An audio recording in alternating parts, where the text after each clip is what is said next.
এই কান্না পূর্ণতার, ভালোবাসার মানুষকে সারা জীবনের জন্য নিজের করে পাওয়ার আনন্দের বহিঃপ্রকাশ।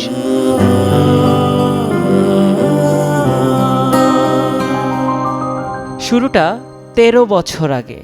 দিনটি ছিল ২০১২ সালের ৯ এপ্রিল। একটি শুটিং হাউসের টেরেসে দাঁড়িয়েছিলেন মেহজাবিন। এই সময় তার সঙ্গে দেখা করতে আসেন নির্মাতা আদনান আল রাজীব। রাস্তা থেকে নায়িকাকে দাঁড়িয়ে থাকতে দেখেই হাত নাড়েন তিনি।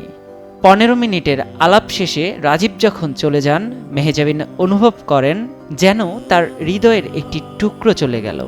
তিনি তখনই বুঝে গিয়েছিলেন রাজীবই সেই মানুষ যার সঙ্গে তিনি সারাটা জীবন কাটাতে চান।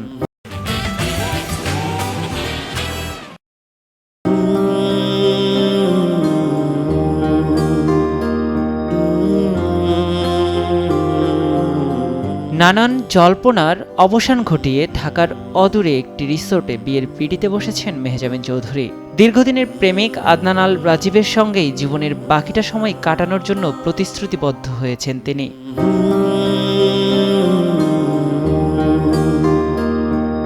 বিয়ের আয়োজন ঘিরে নেওয়া হয়েছে কড়া গোপনীয়তা। আমন্ত্রিত অতিথিদের ছবি না তুলতেও বিশেষভাবে অনুরোধ করা হয়েছিল।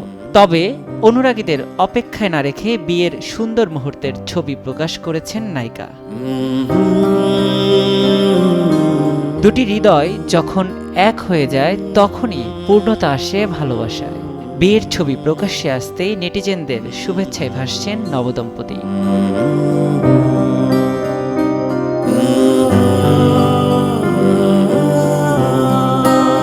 নিয়াজ শুভ, সময় সংবাদ, ঢাকা।